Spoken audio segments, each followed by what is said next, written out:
лично ги почнам по централното градско подрачие. Нещо што ме прашав минатата година, не бе задоволителен одговор, очекував дека ова година нешто ќе ги санира, но тоа не е направено. Имено ме интересира. Кога? И дали воопшто планира да ги извршите реконструкција на фонтаната пред Заводни музеј? Да се подсетиме сите. Реконструкцијата на овој објект, вие како градоначалник ветувавте уште од 2006 година, кога требаше да биде опатена со еден проект на УСЕ. Ако добро се сеќавате, не молам господин Гончановски, да се почекаме некој.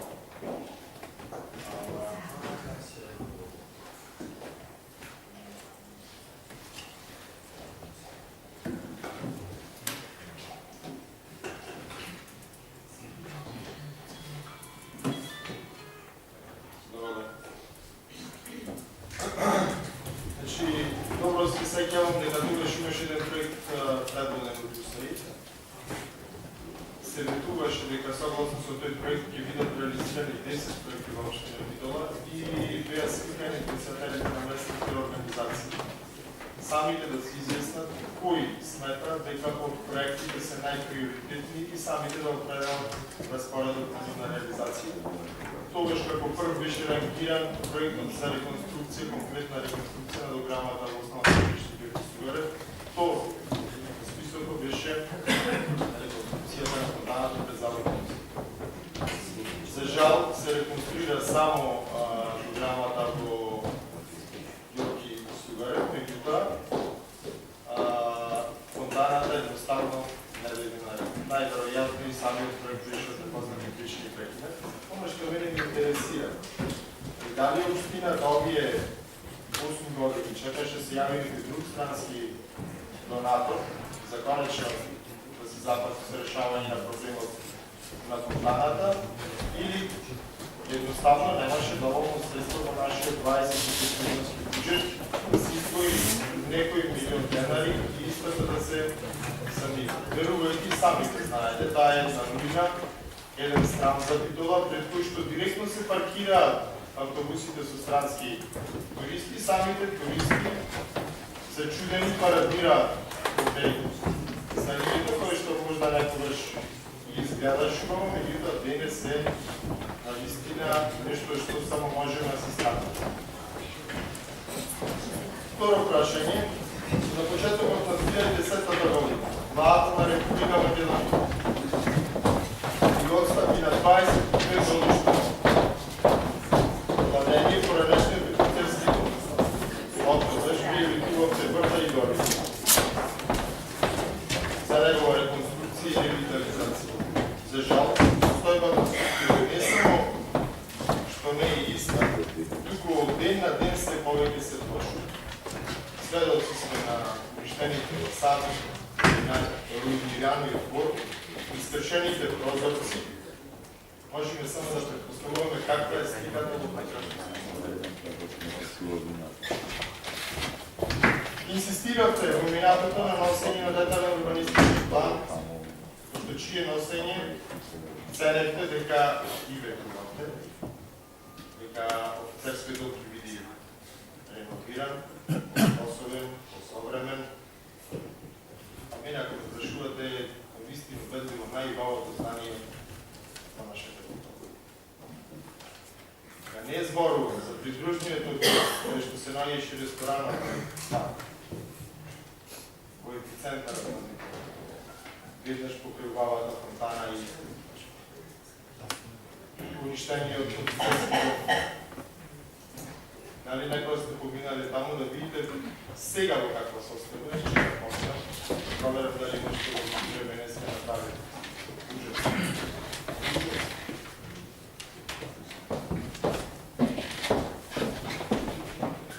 Кога тоа планирате да го санирате? Крајот на мандатот? Може би бъде близко и него.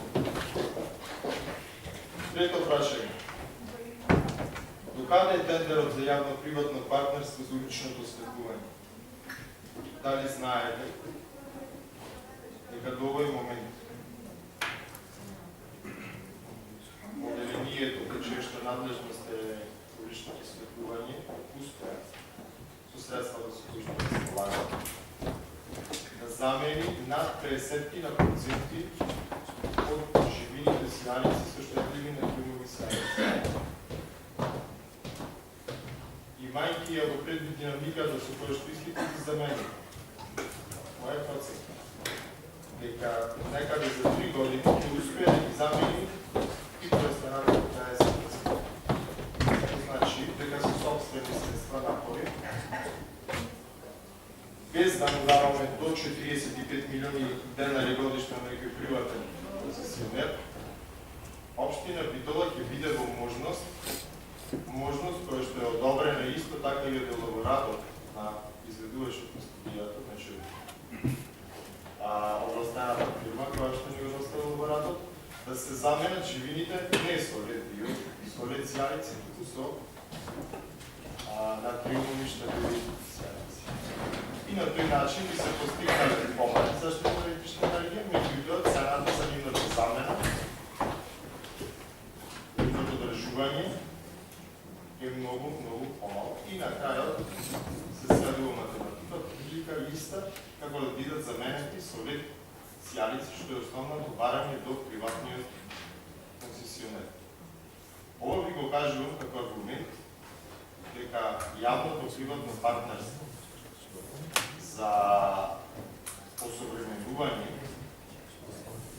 на јавното осветлување во овој момент на општина Битола не е потребно и е дополнителен товар и трошок.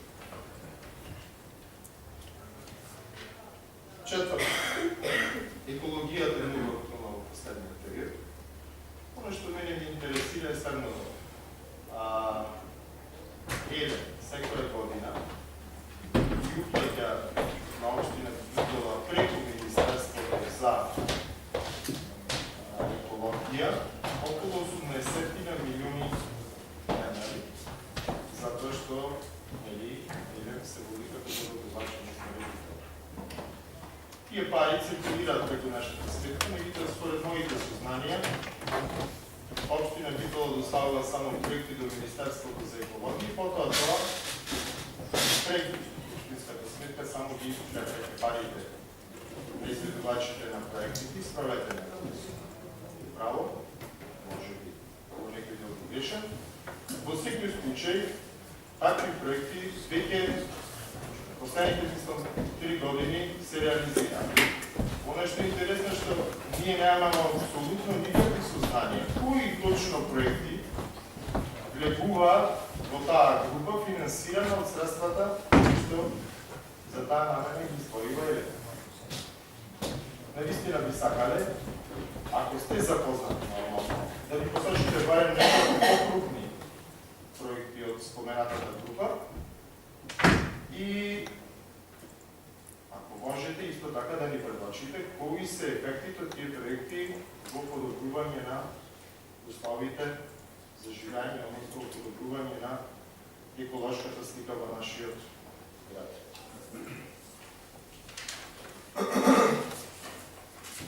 Понатаму, во престојниот буџет за 2015 има една ставка, подставка, 717.136 и гласи комунална такса за користење на просторот за паркирање на моторни возила.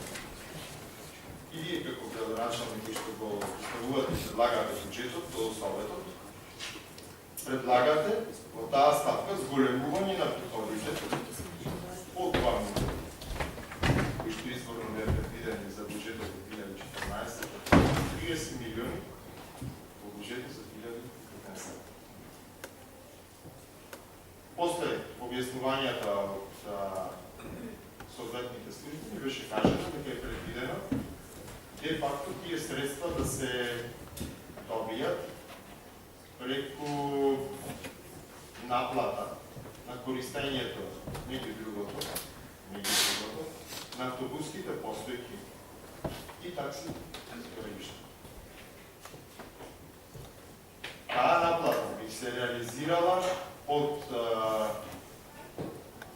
имателите на автобуси, односно превозниците од линискиот градски превоз, односно со секој нивно застанување на дадена постапка ќе биде одреден тарифник и тие за секој автобус, за секој застанување ќе им се пресметува колку пари на крајот од месецот ќе треба да издвојат за таа намена. Истото се однесува за такси стоелиштата и такси возилата и од тие средства, потоа, ќе се реновираат такси стоелиштата, а дополнителен приход за реновирање и осовременување на такси и на автобуските стојалишта секако ќе представуваат и приходите од рекламен простор кои што ќе бидат поставени на истите. Оно што е интересно, што јас ова не го измислив. Ова се наоѓа во студија која што е предпоставувам тајна студија. Според тајна го користам затоа што не можам поинаку да дефинирам нешто што постои повеќе од 1,5 година, а Советот поима нема за тоа. Че ова студија е изработена во текот на 2013 година и никој од нас советниците за не знае. Нека планирате јавно, приватно партнерство за давање во концесија на такси и автобуските постојки. Таа студија, меѓу другото, има и финансиска анализа исто и дека се очекува годишно предпријатијата кои што извршуваат дејноста на линискиот автобуски превоз да плаќаат по 60.000 евра годишно. Такси превозниците по 38.000 евра годишно, се така 10 години. А приходите од рекламен простор ги изнесувале од издавање на рекламен простор, ги изнесувале 157.000 евра. Ова со рекламниот простор навистина мене ми е логично, не ми е логично зашто е потребно јавно-приватно партнерство, се надевам дека се оттежуваат од таа идеја сепак. Не ми е логично ова со такси превозниците и со автобусите, зошто? Затоа што докажа со разни тамо ориентирање дека имаме сиромашна држава и сиромашен народ и секој зголемување на цената, па макар и на автобуски и на такси превозот, нормално тешко го поднесува. Да не се залажуваме дека тие 60.000 евра кои што ќе ги платат собствениците на автобусите, ќе ги платат од собствен джеп и нема тоа да се реперкуира врз цената на услугата која што ја пружаат. Истото се однесува и за такси превозници. Такси превозниците на глава ни се качуваат за да зголемиме цената на превозот. Истото се однесуваше и за автобускиот превоз. И сега ние му викаме, ви уште секоја година автобус ќе треба да дадете 60.000, 40.000 евра и сето тоа нема да значи поголема цена на превоз. Илузија. Она што може би требаше да направите, а не е спорам околу тоа дека треба да се реновираат такси стоелиштата и автобуските постојки, е истото да се прави само од приходите од рекламен простор или видите малку иновативен, па најдете и други приходи кои што нема директно да удрат во джебот на граѓаните на битолот. И шесто, молам објаснете ми уште еднаш, ова е потенцијална одговорница, што се случува со кредитот кој ќе го земеме и треба да го гласаме со гласањето на буџетот. Фактички, тоа е првото гласање на овој кредит. Истиот треба да земеме Светска банка со 3 години грейс период во кој што не би се исплатила главницата, меѓутоа би се платила каматата. Вкупната отплата би била 13 години, предпоставам вклучително след 3 години грейс период. И каматата би изнесувала според кажувањето на последните екипи кои што дојдат тука да не верифираат околу 5% годишно, што мене ми изгледа наистина многу, меѓутоа преки толку ме демонтирате во тоа, иако тоа го кажа луѓето кои што беа тука пред неколку денес. И одно би сакал да преведирам една ситуација. Знам дека ќе зборувате за симбиозата плаќа Арама, се жабени. Тоа е една мислена политика и така натаму, и така натаму, и така натаму, меѓутоа, за да ве превенирам со факти, би сакал нешто да ви кажам. А тоа е следно. Приходите, слободно може да запишете. Приходите од продажба на градежно земјиште во 2012, 2013, 2011 година и општина Битола вкупно изнесува 175 милиони денари. Од кои во 2012 и 2013 130 милиони, во 2011 45 милиони. Од комунали во истиот период, а овој период го посочувам затоа што тогаш почнуваат активностите во Арабија. Комунали во 2011, 12 и 13 се собрани вкупно 279 милиони денари. Или погоди, во 2011 55, 2012 136 и 2013 88. Вкупно од продажба на градежно земјиште и комунали во 2011, 12 и 13 се собрани 175 милиони плюс 279, тоа е 454 милиони денари. И 7,346 милиони евра. Одбит, околу 80% се добиени од изградбата од поранешната касарна или 5,87 милиони евра.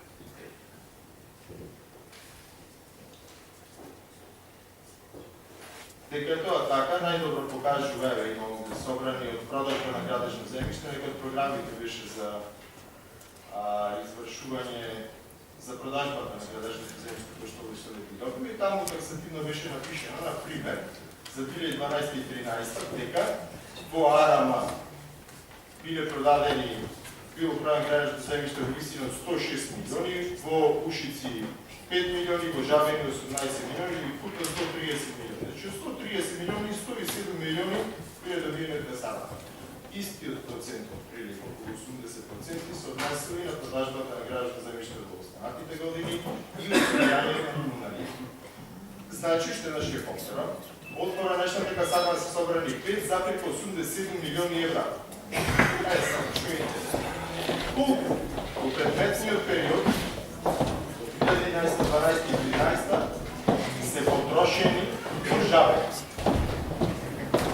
И тоа е. Во 2011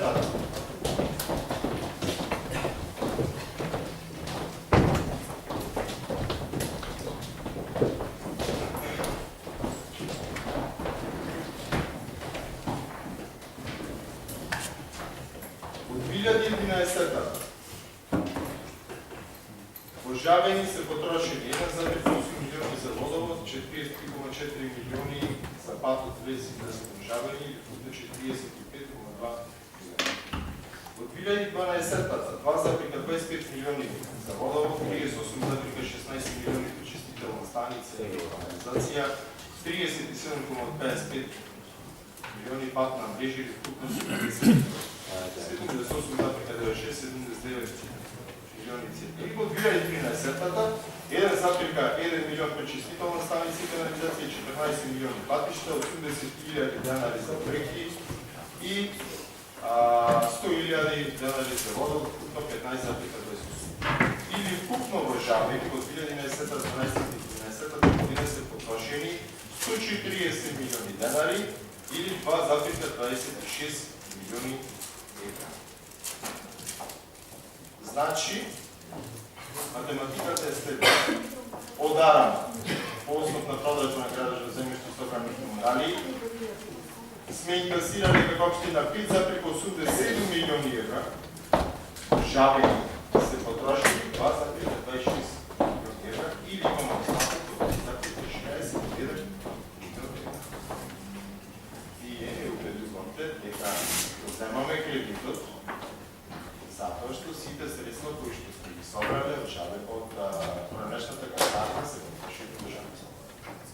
Овие се фактите кои што го потврдуваат спротивно. Не надлегувам каде се потрошени потрошени на друго место, овие 3,61 милион евра. Не на мене. Ама едно знам, не се потрошени во Жабени, а се добиени од градежни активности во денешната криза.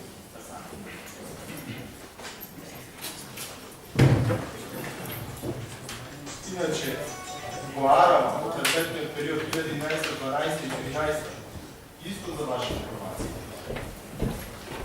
Инвестициите се 7,4 милиони денари за канализација, 0,23 милиони за улици, 3.000 денари за проекти, или вкупно 7 милиони 633 денари за инфраструктура во Арама, заклучно со 2013 година. Арама заработи 5,87 милиони евра, во неја потрошивме 7,6 милиони денари. И покрај остатокот од 3,61 милион евра кои што не се потрошени во Жабени, туку се потрошени на друго место. Извинете за оваа долга анализа, господине градоначалник. Меѓутоа би сакал да имате во предвид, ако почнете со реченицата, сите средства од Арама ни ојде во Жабени и затоа го земаме кредитот. Благодарам. Благодарам. Зона Стечев.